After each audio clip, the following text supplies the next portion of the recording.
नमस्कार। आकाशवाणी से विश्व दर्पण के साथ मैं विशाल शर्मा।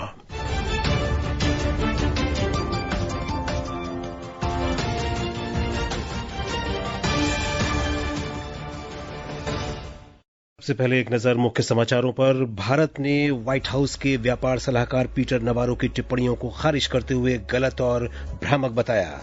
मॉरिशस के प्रधानमंत्री नवीन चंद्र रामगुलाम 9 से 16 सितंबर तक भारत की यात्रा पर रहेंगे। रूस के राष्ट्रपति व्लादिमीर पुतिन ने कहा, भविष्य में यूक्रेन में पश्चिमी देशों की सेनाओं की कोई भी तैनाती रूस के हमले का स्वाभाविक निशाना होगी। ईरान के विदेश मंत्री सैयद अब्बास अराक्ची ने तेहरान के परमाणु मुद्दे पर चर्चा के लिए यूरोपीय संघ की विदेश नीति प्रमुख के साथ बातचीत की। और अमेरिकी ओपन टेनिस में अमांडा अनिसिमोवा और वर्तमान चैंपियन आरियाना साबालेंका ने महिला सिंगल्स के फाइनल में जगह बनाई।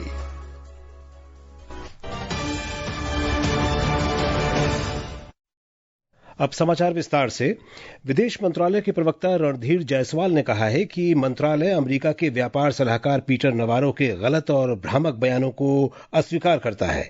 अमेरिका के राष्ट्रपति डोनाल्ड ट्रंप के नवीनतम पोस्ट पर श्री जायसवाल ने कहा कि विदेश मंत्रालय इस पर कोई टिप्पणी नहीं करना चाहेगा।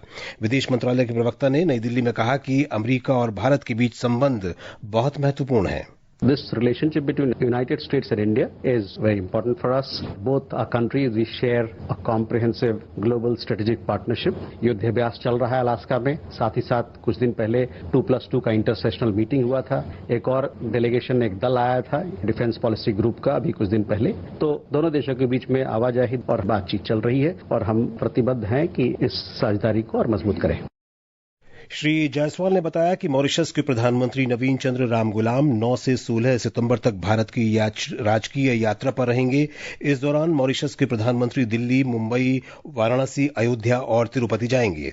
ऑस्ट्रेलिया में भारतीयों के खिलाफ विरोध प्रदर्शनों पर श्री जायसवाल ने कहा कि भारतीय उच्चायुक्त और महावाणिज्य दूतावास इस संबंध में ऑस्ट्रेलियाई सरकार के साथ नियमित संपर्क में है। क्वाड शिखर सम्मेलन पर उन्होंने कहा कि क्वाड कई क्षेत्रों में साझा हितों पर चर्चा का महत्वपूर्ण मंच है और लीडर्स शिखर सम्मेलन चारों भागीदारों के बीच कूटनीतिक परामर्श से निर्धारित किया गया है। यूक्रेन पर श्री जायसवाल ने कहा कि भारत को उम्मीद है कि सभी पक्ष रचनात्मक रूप से आगे बढ़ेंगे। विदेश मंत्रालय के प्रवक्ता ने कहा कि भारत संघर्ष के शीघ्र अंत और स्थायी शांति का समर्थन करता है। यूक्रेन के मुद्दे पर कई एक सारी बातचीत हुई है प्रधानमंत्री और दुनिया के अलग अलग लीडरों के साथ। जो भी अभी के एफर्ट्स चल रहे हैं वहां पर शांति बहाल करने के लिए, उसका हम लोग स्वागत करते हैं और जो भी पार्टीज हैं उसमें इस मुद्दे पर आगे बढ़ेंगे एक कंस्ट्रक्टिव अप्रोच के साथ। और भारत इस बात को सपोर्ट करता है कि जल्द से जल्द वहां पर जो कॉन्फ्लिक्ट चल रहा है वो खत्म हो और वहां पर एक स्थायी शांति का वातावरण बने। ब्रिक्स शिखर सम्मेलन पर श्री जायसवाल ने कहा कि ब्रिक्स के अध्यक्ष ब्राजील ने 8 सितंबर को एक वर्चुअल बैठक बुलाई है और विदेश मंत्री एस जयशंकर इसमें शामिल होंगे। विदेश मंत्री सुब्रमण्यम जयशंकर ने आज शाम नई दिल्ली में भूटान के प्रधानमंत्री शेरिंग तोब्गे से मुलाकात की। सोशल मीडिया पोस्ट पर उन्होंने कहा कि भारत और भूटान के बीच अद्भुत और समय की कसौटी पर खरी उतरी साझेदारी निरंतर मजबूत हो रही है।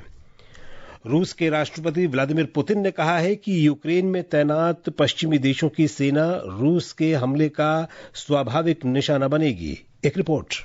फ्रांस के राष्ट्रपति इमैनुअल मैक्रों ने एक दिन पहले ही कहा था कि 26 देशों ने यूक्रेन को युद्ध के बाद सुरक्षा गारंटी प्रदान करने का वादा किया है। इसमें थल, जल और वायु सेना भी शामिल है। रूस लंबे समय से कह रहा है कि यूक्रेन में युद्ध छेड़ने का उसका एक कारण यूक्रेन को नाटो के सदस्य के रूप में स्वीकार करने और यूक्रेन में उनकी सेना तैनात करने से रोकना था। यूक्रेन भविष्य में किसी भी हमले से अपनी सुरक्षा के लिए पश्चिमी देशों से मजबूत समर्थन चाहता है। फ्रांस और ब्रिटेन ने संकेत दिया है कि वो युद्ध समाप्त होने के बाद यूक्रेन में सेना तैनात करने के लिए तैयार हैं। अमेरिका के राष्ट्रपति डोनाल्ड ट्रंप ने कहा है कि वॉशिंगटन जमीन पर सेना नहीं तैनात करेगा, लेकिन वायु सेना तैनात कर सकता है। श्री पुतिन ने कहा कि रूस और यूक्रेन दोनों के लिए सुरक्षा गारंटी सुनिश्चित की जानी चाहिए। विश्व दर्पण के लिए सरफिरोजी। उधर जर्मनी के चांसलर फ्रेडरिक मर्ज ने कहा है कि यूक्रेन की सुरक्षा गारंटी में जर्मनी की सीधी सैन्य भागीदारी इस बात पर निर्भर करेगी कि इसमें अमेरिका की भागीदारी किस सीमा तक है। श्री मर्ज ने ये बात कल फ्रांस सरकार द्वारा आयोजित एक बैठक में कही। बैठक में यूक्रेन के राष्ट्रपति वोलोदिमिर ज़ेलेंस्की भी मौजूद थे। इस बीच संयुक्त राष्ट्र में भारत के स्थायी प्रतिनिधि पी हरीश ने संयुक्त राष्ट्र महासभा में यूक्रेन संघर्ष पर चर्चा के दौरान युद्ध समाप्ति के लिए हर प्रयास के प्रति समर्थन व्यक्त किया। उन्होंने अमेरिका के राष्ट्रपति डोनाल्ड ट्रंप और रूस के राष्ट्रपति व्लादिमीर पुतिन की हालिया मुलाकात में हुई प्रगति की सराहना की। श्री हरीश ने यूक्रेन के राष्ट्रपति ज़ेलेंस्की, रूस के राष्ट्रपति पुतिन और यूरोपीय नेताओं के साथ प्रधानमंत्री नरेंद्र मोदी की हाल की चर्चा का भी उल्लेख किया। ये आकाशवाणी है और आप सुन रहे हैं विश्व दर्पण। ईरान के विदेश मंत्री सैयद अब्बास अराक्ची और यूरोपीय संघ की विदेश नीति प्रमुख काजा कल्लास ने तेहरान के परमाणु मुद्दे से जुड़े ताजा घटनाक्रमों पर चर्चा की। ईरान के विदेश मंत्रालय ने आज बताया कि यह चर्चा कल शाम कतर की राजधानी दोहा में हुई, जब फ्रांस, ब्रिटेन और जर्मनी ने ईरान पर अंतर्राष्ट्रीय प्रतिबंधों को फिर से लागू करने की दिशा में कदम उठाया है। पाकिस्तान में अफगान शरणार्थियों के प्रतिनिधियों ने कहा है कि पाकिस्तानी सरकार उन्हें जबरन देश से बाहर निकाल रही है। उन्होंने कहा कि 31 अगस्त को निर्धारित समय सीमा समाप्त होने के बाद ये प्रक्रिया तेज कर दी गई है। अफगान शरणार्थियों ने कहा कि वे लगभग 40 वर्षों से पाकिस्तान में व्यापार कर रहे हैं और इतने कम समय में सब कुछ खत्म करना नामुमकिन है। उन्होंने कहा कि शरणार्थियों और अंतर्राष्ट्रीय संगठनों की अपील के बावजूद पाकिस्तानी अधिकारियों द्वारा उन्हें निर्वासित करने का काम जारी है। मीडिया खबरों के अनुसार पाकिस्तानी सरकार ने अफगान शरणार्थियों के वीजा की अवधि बढ़ाने से इनकार कर दिया है। इस बीच मानवतावादी विशेषज्ञों ने चेतावनी दी है कि बड़े पैमाने पर निर्वासन के बाद अफगान परिवारों को आर्थिक कठिनाई, सामाजिक अस्थिरता और सीमा पर संभावित शोषण सहित कई खतरों का सामना करना पड़ सकता है।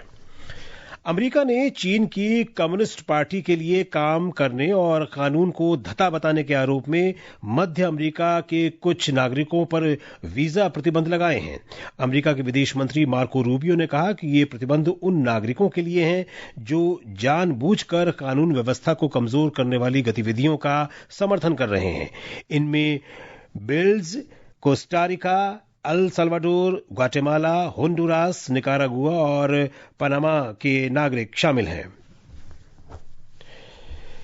अमेरिका के राष्ट्रपति डोनाल्ड ट्रंप ने कल रात तकनीक जगत की दिग्गज हस्तियों से मुलाकात की। बैठक में मुख्य रूप से अमेरिका में निवेश और आर्टिफिशियल इंटेलिजेंस पर चर्चा हुई।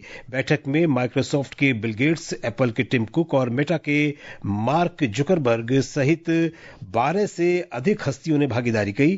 कार्यक्रम में भारतीय मूल के 5 अधिकारी भी शामिल थे। बैठक में टेस्ला और स्पेसएक्स के मालिक और ट्रंप के पूर्व निकट सहयोगी एलन मस्क उपस्थित नहीं थे। जापान और ऑस्ट्रेलिया ने टोक्यो में आयोजित 2+2 वार्ता के दौरान रक्षा उपकरणों और साइबर क्षेत्र सहित कई क्षेत्रों में अपने सुरक्षा संबंधों का विस्तार करने का निर्णय लिया है। चर्चा के बाद एक संयुक्त प्रेस वार्ता को संबोधित करते हुए जापानी विदेश मंत्री ताकेशी इवाया ने घोषणा की कि दोनों देश लगातार गंभीर होते क्षेत्रीय सुरक्षा परिदृश्य को देखते हुए अपनी संयुक्त निवारक क्षमताओं को मजबूत करेंगे। और बात खेलों की करें तो अमांडा अनिसिमोवा और गत विजेता आर्याना सबालेंका अमेरिकी ओपन टेनिस की महिला सिंगल्स के फाइनल में पहुंच गई हैं। आज सेमीफाइनल में अमेरिका की अमांडा अनिसिमोवा ने जापान की नाओमी ओसाका को हराया। बेलारूस की सबालेंका ने पहले सेमीफाइनल में अमेरिका की जेसिका पेगुला को हराया था। पुरुष सिंगल्स सेमीफाइनल में इटली के यानिक सिनर का सामना कनाडा के फेलिक्स ऑगर ओलियासिमे से होगा, जबकि नोवाक जोकोविच का सामना स्पेन के कार्लोस अल्कराज से होगा। और अंत में मुख्य समाचार एक बार फिर। भारत ने व्हाइट हाउस के व्यापार सलाहकार पीटर नवारो की टिप्पणियों को खारिज करते हुए गलत और भ्रामक बताया। मॉरिशस के प्रधानमंत्री नवीन चंद्र रामगुलाम 9 से 16 सितंबर तक भारत की यात्रा पर रहेंगे। रूस के राष्ट्रपति व्लादिमीर पुतिन ने कहा, भविष्य में यूक्रेन में पश्चिमी देशों की सेनाओं की कोई भी तैनाती रूस के हमले का स्वाभाविक निशाना होगी। ईरान के विदेश मंत्री सैयद अब्बास अराक्ची ने तेहरान के परमाणु मुद्दे पर यूरोपीय संघ की विदेश नीति प्रमुख के साथ बातचीत की और अमरीकी ओपन टेनिस में अमांडा अनिसिमोवा और वर्तमान चैंपियन आर्याना सबालेंका ने महिला सिंगल्स के फाइनल में जगह बनाई। इसके साथ ही विश्व दर्पण का ये अंक समाप्त हुआ।